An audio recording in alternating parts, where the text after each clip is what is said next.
오늘 함께 나눌 말씀은 요한 1서 4장 7절에서 12절 말씀. 요한 1서 오늘은 7절에서 12절까지만 보겠습니다.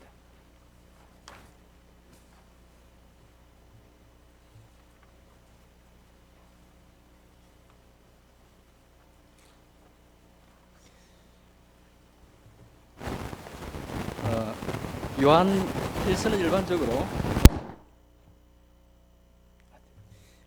예수님의 제자 사도 요한이 주후 약 90년경에 기록한 것으로 봅니다.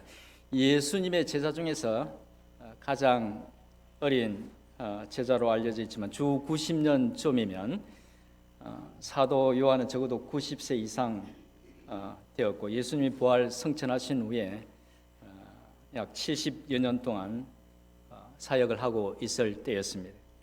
그때쯤 에베소에서 이 서신서를 기록해서 에베소와 그 근방에 있는 교회의 성도들에게 보냈습니다. 당시에 예수님이 실제로 육신을 가지고 이 땅에 오신 것이 아니라고 가르치는 가현설을 가르치는 이단 분파가 교회를 한바탕 혼란스럽게 한 그런 직후였습니다. 요한은 그런 거짓 가르침을 바로잡고 또 그리스도인의 어떤 삶의 기초를 확고히 하기 위해서 이 서신서를 썼습니다. 이 서신서 내에는 여러 가지 중요한 내용들이 있는데 그 중에서 오늘 말씀은 하나님은 사랑이시기 때문에 하나님을 안다고 말하는 모든 사람들은 그들의 삶 속에 사랑을 보여줄 수 있어야 한다는 것을 주제로 말씀하고 있습니다. 우리에게 아주 익숙한 말씀이기도 한데 같이 보도록 하겠습니다. 요한 1서 4장 7절에서 12절에 기록된 하나님의 말씀입니다. 사랑하는 자들아 우리가 서로 사랑하자. 사랑은 하나님께 속한 것이니 사랑하는 자마다 하나님으로부터 나서 하나님을 알고 사랑하지 아니하는 자는 하나님을 알지 못하나니 이는 하나님은 사랑이심이라. 하나님의 사랑이 우리에게 이렇게 나타난 바 되었으니 하나님이 자기의 독생자를 세상에 보내심은 그로 말미암아 우리를 살리려 하심이라. 사랑은 여기 있으니 우리가 하나님을 사랑한 것이 아니요 하나님이 우리를 사랑하사 우리 죄를 속하기 위하여 화목 제물로 그 아들을 보내셨습니다. 사랑하는 자들아 하나님이 이같이 우리를 사랑하셨은즉 우리도 서로 사랑하는 것이 마땅하도다. 같이 읽겠습니다. 어느 때나 하나님을 본 사람이 없으되 만일 우리가 서로 사랑하면 하나님이 우리 안에 거하시고 그의 사랑이 우리 안에 온전히 이루어지느니라. 아멘. 잠깐만 기도하겠습니다. 좋으신 아버지 하나님 감사합니다. 오늘도 저희들 하나님의 말씀 앞에 섭니다. 말씀을 깨닫는 은혜를 다하여 주시고 또 깨달은 대로 살 수 있는 능력도 주시옵소서. 주님 부족한 자가 말씀을 전할 때 홀로 두지 마시고 함께해 주시옵소서. 예수님의 이름으로 기도드립니다. 아멘. 아마 교회에 다니지 않는 사람도 기독교 신앙의 가장 중요한 덕목이 무엇인지 물으면 조금도 지체하지 않고 사랑이라고 말할 것입니다. 그리고 신앙생활을 하면서 가장 많이 들었던 말도 아마 사랑이라는 말일 것입니다. 그러나 이 사랑이라는 건 감정에 속한 거죠. 이 사랑이라는 것은 조금만 이렇게 우리가 깊이 생각해 보면 하고 싶다고 하는 것도 아니고 안 하고 싶다고 안 하게 되는 것도 아니라는 것을 생각할 수 있습니다. 사실 어떤 사랑은 굳이 우리의 의지를 동원하지 않아도 우리가 사랑을 해야지 하고 마음을 먹지 않아도 애쓰지 않아도 저절로 됩니다. 특별히 특별한 어떤 개인적인 그런 사정이 있는 사람들을 제외하고는 대개 부모들은 자녀들을 사랑하죠. 자녀들은 부모님을 사랑하고 또 형제들을 사랑합니다. 또 사람들은 자신들에게 친절하게 대하는 사람들을 특별한 노력 없이 사랑하게 됩니다. 누가복음 6장에 보면 심지어 죄인들도 자기를 사랑하는 자를 사랑한다고 합니다. 이렇게 애쓰지 않아도 사랑하게 되는 그런 경우가 있는가 하면 어떤 경우는 의지와 상관없이 선별적으로 사랑하게 되는 그런 사랑도 있죠. 여기 계신 분들 중에서 결혼하신 분들은 아마 결혼 전에 한두 번 그런 경험을 해 본 적이 있을 겁니다. 정말 드물게 처음부터 서로가 좋아해서 그래서 결혼까지 성공하는 그런 경우도 있지만 대개는 그 풋사랑을 할 때 마음들이 이렇게 엇갈립니다. 나는 좋아 죽겠는데 안타깝게도 상대는 전혀 관심이 없어서 짝사랑할 병이 날 만큼 했던 사람도 있을 것입니다. 어떤 경우에는 나는 정작 그 마음이 가지 않는데 상대는 그냥 마냥 좋다고 해서 큰 부담을 느끼는 그런 경우도 있을 것입니다.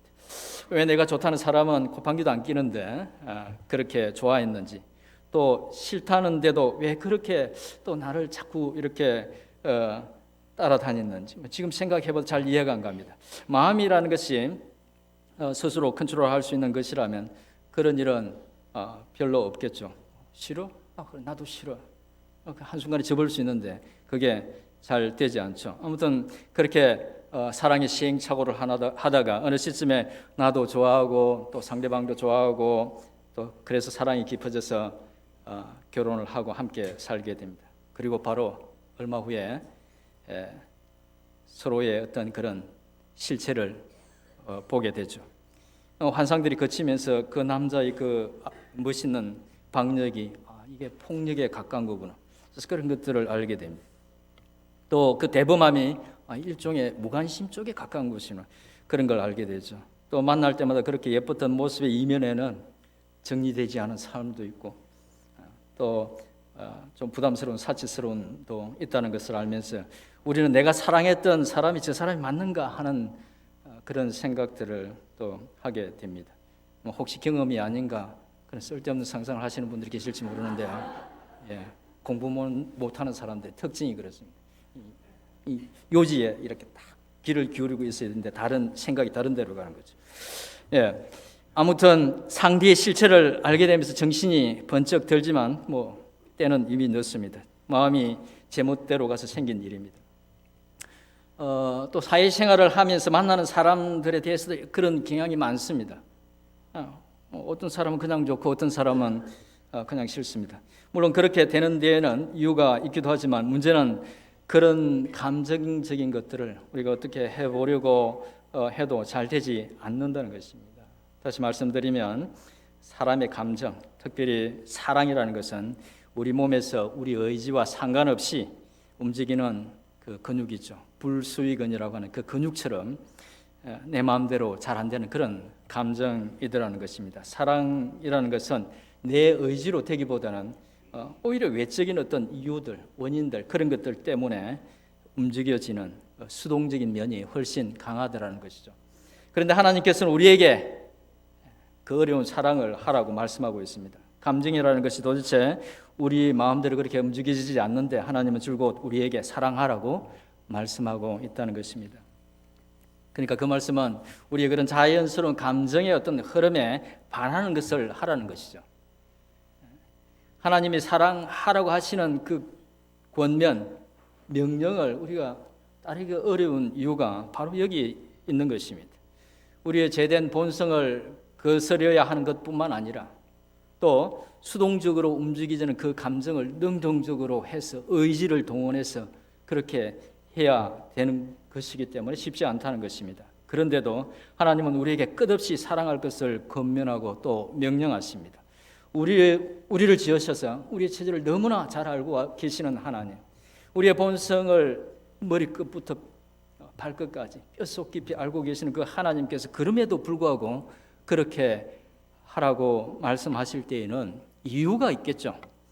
그 이유의 일부가 오늘 본문에 나오는데 먼저 그 이유를 살펴보겠습니다. 하나님께서 다른 덕목이 아닌 사랑을 강조하시고 우리에게 사랑을 요구하시는 첫 번째 이유는 오늘 말씀 7절, 8절이 말씀해 주고 있습니다. 이 이유는 보다 본질적인 그런 이유인데 말씀을 일단 같이 한번 읽어보겠습니다. 7절, 8절 말씀입니다. 같이 읽어보겠습니다. 시작. 사랑하는 자들아 우리가 서로 사랑하자. 사랑은 하나님께 속한 것이니 사랑하는 자마다 하나님으로부터 나서 하나님을 알고 사랑하지 아니하는 자는 하나님을 알지 못하나니 이는 하나님은 사랑이심이라. 아멘. 가장 기본적인 이유는 사랑을 원하시는, 요구하시는, 우리에게 권면하시는, 명령하시는 가장 기본적인 이유는 사랑은 하나님께 속한 것이고 또 하나님이 사랑 그 자체이기 때문이라고 말씀하고 있습니다. 사랑은 하나님께 속한 것이고 하나님이 사랑이라는 이 말은 삼위 하나님의 본성이 바로 사랑이라는 말입니다. 성경의 구속사를 잘 살펴보면 하나님의 사랑의 본성은 성삼위 하나님의 그 서로의 관계 속에 먼저 잘 드러납니다. 성삼위 하나님은 각각 독립된 인격체이시지만 성부는 성자와 성령에게, 성자는 성부와 성령님에게, 성령님은 성부와 성자에게 곁을 내어주면서 서로를 존중하고 사랑하는 모습을 보여주십니다. 그렇게 서로 존중하고 사랑하는 그 속에서 구속사를 이끌어 가시죠. 그렇게 사랑의 본성으로 사랑을 본성으로 한 그 하나님께서 우리를 지으셨습니다. 당신의 형상을 닮게 지으셨습니다. 당신의 형상으로 지으셨다는 것은 여러 가지 의미들이 있지만 가장 핵심적인 것 중에 하나는 하나님의 본성을 닮은 존재, 서로를 존중하고 사랑하는 그런 인격적인 존재로 우리를 지으셨다는 것입니다. 그런데 안타깝게도 인간이 죄를 지으면서 하나님께서 그 주신 그 가장 소중한 부분을 잃어버렸습니다. 그래서 하나님께서 서로 사랑하라고 당신의 품으로 돌아온 백성들에게, 저와 여러분들에게 서로 사랑하라고 요구하신 것입니다. 하나님의 본성과 일치하는 그 소중한 부분을 회복하기를 원하셨던 것이죠. 두 번째 이유는 9절에서 찾아볼 수 있습니다. 9절을 같이 한번 또 읽어보겠습니다. 9절입니다. 시작. 하나님의 사랑이 우리에게 이렇게 나타난 바 되었으니 하나님이 자기의 독생자를 세상에 보내심은 그로 말미암아 우리를 살리려 하심이라. 아멘. 9절의 말씀은 하나님께서 정말 놀라운 진정한 사랑을 우리에게 보여주셨는데 그것은 바로 자신의 독생자를 이 땅에 보내주신 것이라고 말씀합니다. 그리고 이어서 그렇게 독생자를 보내주신 이유는 우리를 살리기 위해서라고 말씀하고 있습니다. 독생자가 예수 그리스도가 생명을 살리는 가장 중요한 핵심적인 그런 분이기는 하지만 하나님의 사랑 안에서 그 모든 것이 시작되고 이루어진 것입니다. 사랑이 독생자 예수 그리스도를 이 땅에 보내게 하시고 또 죽은 생명을 살리는 그런 결정적인 동기가 되었던 것이죠. 그런데 사랑은 오늘 말씀처럼 생명을 살리는 그런 중요한 동기가 될 뿐만 아니라 사랑 속에는 참 놀라운 많은 귀한 능력들이 있습니다. 먼저 사랑은 생명을 풍성하게 해주죠. 주님께서 그렇게 말씀하셨지만 이건 우리의 삶 속에서도 많이 경험하는 것이기도 합니다. 서로 사랑하는 사람들이 그 모임 속에 가면 우리는 그 모든 생명들이 활기를 띠면서 기쁨과 행복을 느끼는 것을 우리가 눈으로 보게 됩니다. 자녀들은 부모의 그 풍성한 사랑을 받으면서 구김살 없이 잘 크게 되고 제자들은 스승의 그 사랑 속에서 그 지식이 점점 더 배움이 점점 더 성숙해져 갑니다. 부부는 서로의 사랑을 통해서 삶의 의미와 행복을 찾아가죠. 사랑은 이렇게 생명의 활기를 띠게 하는 능력도 있지만 또한 사랑은 사랑을 하는 사람 편에서 그러니까 실제로 사랑을 하는 그 사람 편에서 큰 능력이 되기도 합니다. 고린도전서 3장 7절에 사랑은 모든 것을 참고 믿으며 모든 것을 바라고 모든 것을 견디느니라고 말씀하고 있습니다. 사랑은 삶의 고난과 위기를 견뎌내게 하고 또 이길 수 있는 그런 힘을 준다는 것이죠. 오늘 말씀 다음에 나오는 4장 18절 8절에 보면 사랑 안에 두려움이 없고 온전한 사랑이 두려움을 내어 쫓느니라고 기록하고 있습니다. 사랑은 두려운 마음을 이기게 한다는 것이죠. 정리하면 주님이 우리에게 사랑하라고 말씀하신 이유는 사랑이 생명을 살리고 생명을 보다 풍성하게 하고 또 두려움을 이기게 하고 어려운 상황을 견딜 수 있게 해주는 그런 능력이 있기 때문이라는 것입니다. 그러나 사랑은 그런 능력만 있는 것이 아닙니다. 사랑하라는 그 명령 속에는 사람들이 잘 인식하지 못하는 귀한 것이 있습니다. 많은 사람들은 사랑하라는 그 겉면 명령을 부담 또는 의무로 생각합니다. 그런 경향이 아주 강합니다. 하나님의 은혜와 사랑으로 당신의 자녀가 되고 구원을 받았으니까 그 은혜에 대한 최소한의 대가로 또는 의무로 사랑해야 한다고 생각을 합니다. 성경에서 대부분의 사랑에 대한 어떤 겉면을 명령문으로 표현하고 있다는 것은 그런 면이 좀 있다는 의미도 되죠. 하지만 사실 하나님이 그렇게 사랑을 명령하시는 것은 성경을 깊이 묵상해 보면 그보다 더 깊은 이유가 있기 때문이라는 것을 알 수 있습니다. 그것은 바로 사랑이 곧 축복이기 때문에 그렇게 명령하고 있다는 것입니다. 사랑은 사랑을 받는 대상에게도 축복이 되지만 무엇보다 사랑의 명령을 실행하는 당사자에게 축복이라는 것입니다. 그 말은 사랑을 하면 축복을 받는다는 그런 의미도 될 수 있지만 그보다는 사랑하는 것 자체가 축복이라는 것입니다. 유치한 시인이 쓴 행복이라는 시에서 그는 이렇게 이야기합니다. 마지막 연에서 이렇게 이야기합니다. 사랑하는 것은 사랑을 받는 이보다 행복하나니라. 오늘도 나는 너에게 편지를 쓰나니 그리운 이여 그러면 안녕. 설령 이것이 이 세상의 마지막 인사가 될지라도 사랑하였으므로 나는 진정 행복하였네라.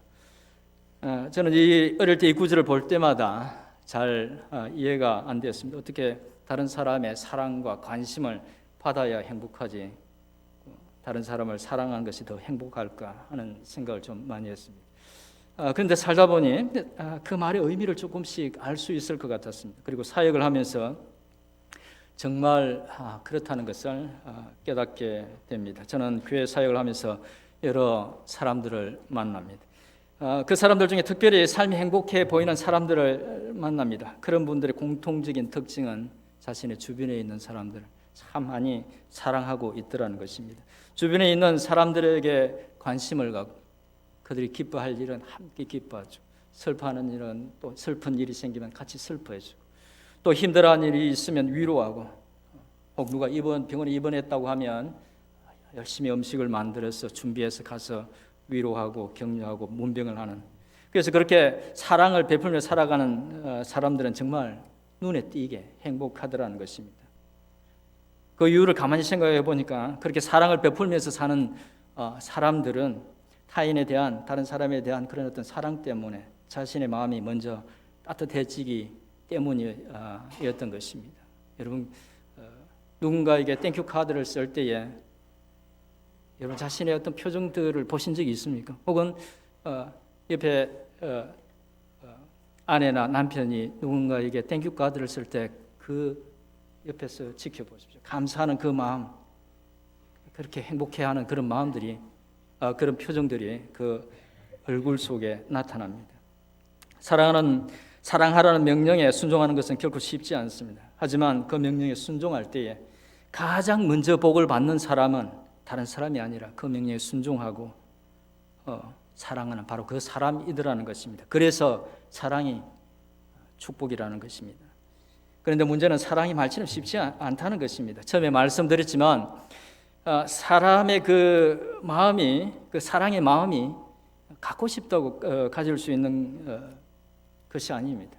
그렇죠? 뿐만 아니라 본능적으로 하게 되는, 자연스럽게 하게 되는 그 사랑조차도 우리는 사실 반듯하게 잘 못하는 경우가 참 많습니다. 사랑한다고 했는데 사랑이 아니라 오히려 집착이고 또 속박인 경우가 종종 있습니다. 자녀와 배우자에 대한 사랑이 그런 경우를 종종 보게 되죠. 한번 제가 말씀을 드렸는지 모르지만 어떤 사람이 경비를 뽑는다고 해서 면접을 보러 갔습니다. 면접하는 사람이 잡에 대해서 설명을 이렇게 쭉 하던 중에 이런 이야기를 합니다. 이 일을 하려면 눈빛이 예리해서 사람을 아래 위로 착 훑어보면, 스캔을 쫙 하면 사람이 바짝 긴장할 수 있어야 되고, 또 목소리에도 카리스마가 좀 있어서 지나가는 사람을 탁 부르면 그냥 그 자리에 서게 하는 그런 것도 좀 있어야 되고, 또 눈치가 빨라서 한두 마디만 탁 나눠보면 거짓말을 하고 있는지 또 어떤 상황인지 그 사태를 빨리 파악할 수 있어야 한다고 했습니다. 그래서 그 말을 가만히 듣고 있던 사람이 고개를 갸우뚱거리면서 이런 말을 했습니다. 그런 일이라면 저희 아내가 더 잘할 것 같은데요. 아마 그의 아내는 이 사람을 남편으로서 사랑한다고 사랑했는지는 모르지만 남편의 기억에는 자신을 진정으로 사랑해주고 아껴주는 그런 아내로 기억되지 않았던 것 같습니다. 자녀들이 부모의 사랑에 대해서 기억할 때도 종종 이런 경우가 있습니다. 물론 가족이 아닌 다른 사람들에 대한 사랑도 누구나 인정하시겠지만 참 쉽지 않습니다. 이유도 없이 미운 경우도 있지만 대개 미움을 받을 짓을 좀 합니다. 그렇죠? 그런 것을 보고 마음이 상해서 이렇게 그 미운 감정이 생기면 세상 사람들은 적당히 미워하고 삽니다. 그렇지만 그리스도인들은 그런 마음을 품고 사는 것이 심히 부담스럽습니다. 사실 그리스도인인데도 누가 심하게 밉다면, 그런데도 마음에 별 부담 없이 살고 있다면 좀 그런 사람이죠. 제가 직접 단어를 잘 못 찾겠는데 아무튼 다른 사람에 대한 미움의 마음을 갖고 있으면 하나님 앞에 설 때마다 우리는 죄책감을 갖게 됩니다. 그런 마음이 죄송하고 또 미안해서 계속해서 회개를 합니다. 그런데 대개의 경우 문제는 그렇게 한 번으로 끝이 나지 않는다는 겁니다. 마음을 겨우 이제 추스르고 나면 똑같은 일을 해서 마음을 또 뒤집죠. 그러니까 문제는 그렇게 미운 짓을 한 사람은 아무렇지도 않게 사는데 마음에 미움이 생긴 사람은 하나님 앞에 수도 없이, 하나님 앞에서 수도 없이 일어섰다가 넘어졌다가 일어섰다가 또 넘어졌다가 그러기를 되풀이합니다. 그래서 더 화가 나죠. 많은 신앙인들은 실패를 거듭하면서 바로 이 대목에서 그냥 포기하고 대충 살거나 또 우리가 잘하는 거 있잖아요. 안 그런 척하고 삽니다. 그렇게 살다 보면 진짜 안 그런 것으로 착각하죠. 그러면 우리는 이런 상황 속에서 어떻게 해야 될까요? 다소 실망스러운 답이 될 수 있을지도 모르겠습니다만 포기하지 말고 계속 그러고 살아야 됩니다.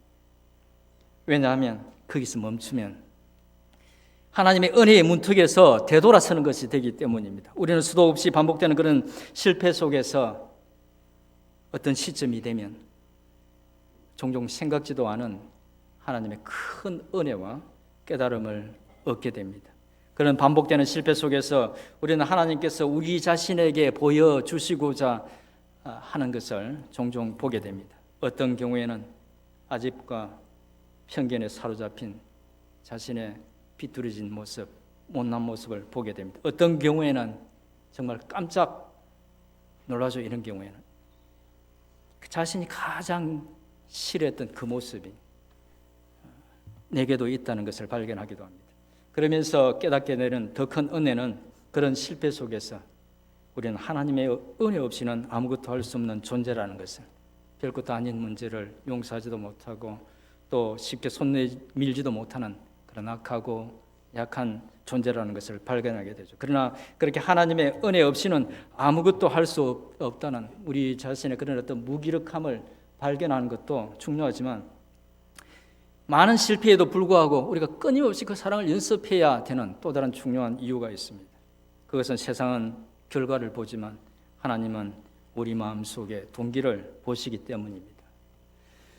그렇게 넘어졌다 일어서고 넘어졌다 일어서면서 힘들지만 하나님 뜻대로 살고자 하는 그 선한 동기를 하나님께서 기쁘게 보시고 귀하게 보시기 때문에 그 선한 동기 하나님이 축복하시기 때문에 우리는 포기하지 말고 사랑을 연습해야 하는 것입니다.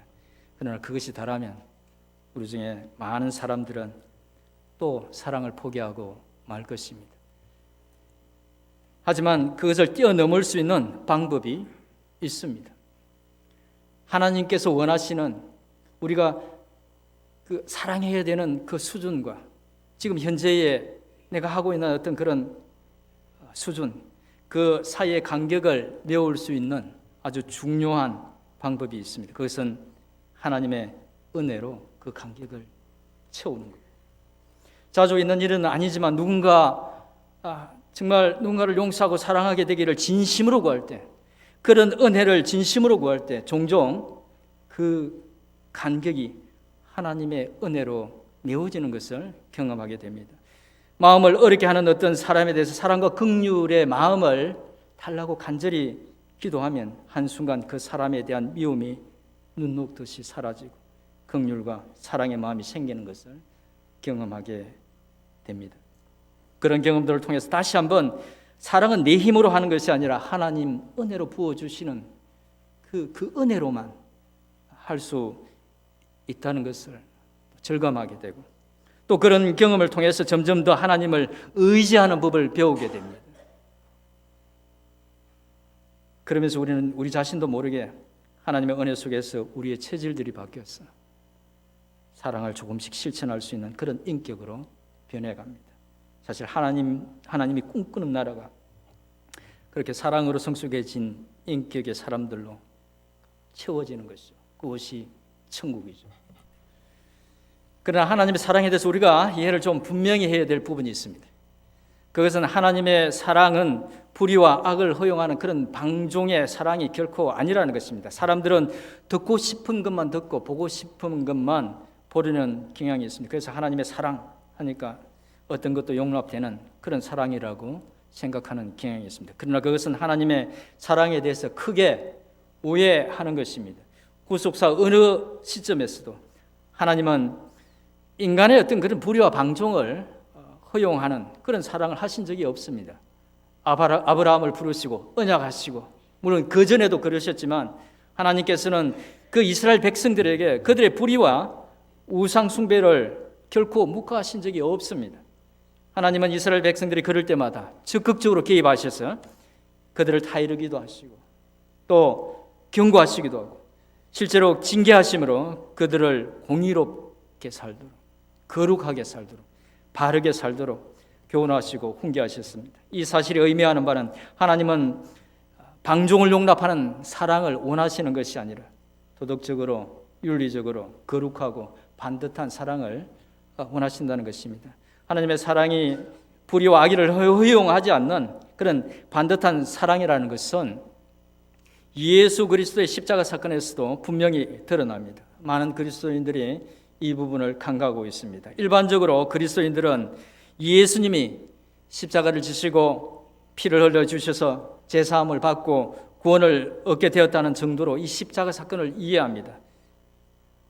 하지만 사실 그가 그렇게 죽지 않으면 안 되는, 그가 죽으셔야만 했던, 그가 죽기를 선택하셨던 보다 근본적인 이유가 있습니다. 하나님은 죄에 대한 책임을 물으셔야 하는 공의의 하나님이시지만 다른 한편으로는 사랑의 하나님이시기 때문에 사랑으로 용서하고 품어야 했습니다. 그렇게 하기를 당신께서 원하시던 것이죠. 쉽게 해결할 수 없는 딜레마죠. 죄인을 벌하자니 그렇게 죄값에 맞게 벌을 하면 성경이 말씀하고 있듯이 죄값은, 죄의 삭은 사망이죠. 죽어야 하는 겁니다. 죽어야 하는 겁니다. 그런데 사랑과 긍휼 마음 때문에 그럴 수도 없고, 죄를 묵과하니 당신은 더 이상 공의롭지 못한 못하게 되는 그런 딜레마에 빠지게 되는 겁니다. 공의롭지 못하게 되는 것은, 불의를 용납하는 것은 하나님의 본성에 맞지 않는 겁니다. 그걸 하나님이 수용하실 수 없는 것입니다. 그런 딜레마에 하나님이 빠진 것입니다. 그래서 하나님께서 취하신 방법이 바로 그 십자가였던 것입니다. 독생자를 내어주셔서 그가 죄짐을 끌어안고 십자가에서 죄 없는 당신의 몸을 죄값으로 내어주심으로 그 딜레마를 해결하셨던 것입니다. 우리가 기억해야 할 것은 주님께서 지신 그 십자가, 주님께서 흘리신 그 보혈의 피가 당신께서 우리를 위해서 감내하신 죄값을 다 치르는 공의를 실현하는 것이었다는 겁니다. 공의를 실현하는 것. 이 사실이 의미하는 바는 앞에서 말씀드린 것과 같이 역시 하나님의 사랑은 방종의 사랑이 아니라 그런 불의와 죄를 용납하지 않는 그런 것들을 걷어내는 순결하고 순수한 고귀한 사랑이라는 것입니다. 그러고 보면 하나님의 사랑은 부모가 자녀를 양육할 때 자녀에게 쏟는 사랑과 거의 같다고 볼 수 있습니다. 자녀를 위해서 자신의 목숨을 내어놓을 수 있을 만큼 그렇게 자녀를 사랑하지만 그렇다고 자녀가 아무렇게나 해도 되도록 그렇게 용납하는 그런 사랑이 결코 아니라는 것입니다. 이 사실이 의미하는 바는 우리가 서로를 사랑할 때에 하나님께서 보여주신 것처럼 절제된 반듯한 사랑을 해야 한다는 것을 의미합니다. 잘못해도 괜찮아. 그게 아닙니다. 너를 사랑하지만 잘못은 바로 잡아야 해요. 그게 하나님의 사랑인 것입니다. 다른 말로 하면 진리 안에서 사랑을 해야 된다는 것이죠. 하나님의 사랑을 이야기할 때 우리는 이것을 꼭 기억해야 하는 것입니다. 그래야 성경적인 하나님이 원하시는 바른 사랑을 할 수 있는 것입니다. 그런 사랑을 원하시고 그런 사랑을 교훈하셨던 하나님은 오늘 본문 10절에서 말씀하고 있듯이 어떤 사랑이 참 사랑인지를 언제나 먼저 보여주셨습니다. 그리고 보여주신 것처럼 그렇게 우리도 사랑하기를 요구하셨던 것이죠. 인간이 먼저 사랑을 보였을 때에 그에 대한 응답으로 하나님이 사랑하신 것이 아니라 인간이 하나님의 사랑이 필요해서 손을 내밀 때에 하나님께서 우리를 사랑해 주신 것이 아니라 언제나 먼저 적극적으로 당신께서 손을 내미셨다는 것입니다. 사랑의 손을. 성경의 긴 구속사는 하나님이 늘 그러셨다는 것을 증언하고 있습니다. 그리고 하나님의 그런 사랑이 가장 극적으로 드러난 사건 또한 십자가 사건입니다. 우리가 당신께로 갈 수 없음을 아시고 하나님이신 당신이 직접 오신 것이죠. 그리고 감히 흉내낼 수 없는, 따라할 수 없는 사랑을 우리에게 쏟아 부어 주셨던 것입니다.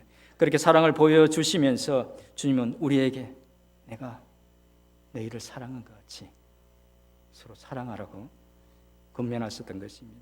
주님의 그 사랑을 본받아서 그 사랑을 힘입어서 너희도 그렇게 사랑하라는 것이죠. 공생의 기간 동안 주님과 함께하면서 또 주님이 떠나고 나신 후 긴 세월 복음을 전하면서 하나님의 그 사랑을 깊이 깨달은 노사도 요한은 그가 사랑하는 성도들에게 다시 한번 주님께서 부탁하셨던 그 사랑을 주님께서 말씀하신 보여주신 그 사랑을 강조해서 전합니다. 하나님을 안다고 하는 모든 사람들의 삶에는 반드시 사랑이 있어야 한다는 것을, 그리고 그 사랑이 있을 때에 마침내 하나님이 우리 안에 거하시고 그의 사랑이 우리 안에서 온전히 이루어진다고 말씀하십니다. 이 말씀의 의미는 하나님께서 우리를 사랑하심으로 궁극적으로 이루시기를 원하시는 것이 무엇인지를 보여주고 있는데요. 바로 그렇게 사랑할 수 있는 존재가 되는 것까지가 하나님께서 원하시는 수준이라는 겁니다.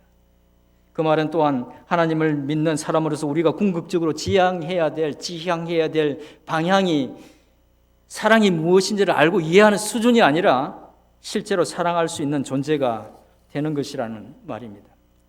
그러고 보면 사랑은 능력이고 축복일 뿐만 아니라 우리를 향하신 하나님의 목표고 하나님의 소원인 것입니다. 이제 말씀을 맺겠습니다. 사랑하는 성도 여러분, 우리는 하나님의 뜻 가운데 삶의 한 기간 동안 함께 모여서 이렇게 세인트를 위해서 한인 장로교회라는 공동체를 이루고 함께 신앙생활을 하고 있습니다. 예수 그리스도를 믿는 사람들로 모이긴 했지만 여전히 부족함이 많아서 서로 자충우돌할 수 있습니다. 그럴 때마다 오늘 말씀 주시는 그 교훈을 기억하고 서로에 대한 사랑과 긍휼을 가졌으면 합니다. 그래서 겨울 한파보다 더 추운 세상으로부터 잠시 피해서 그 사랑의 교제 속에서 위로를 얻을 수 있는 것, 무엇보다 사랑하는 우리 자녀들이 우리의 그런 어떤 모습들을 보고 그런 아름다운 모습들을 보고 배울 수 있는 것, 그리고 혹시 이곳을 떠나더라도 오랫동안 그 아름다운 교회로 기억에 남는 그런 곳이 바로 이 한인 장로교회가 되었으면 합니다. 오늘 말씀을 기억하면서 그런 개인, 그런 여러분, 그런 교회가 되도록 특별히 애쓰는 올 한 해가 되기를 주님의 이름으로 축원드립니다.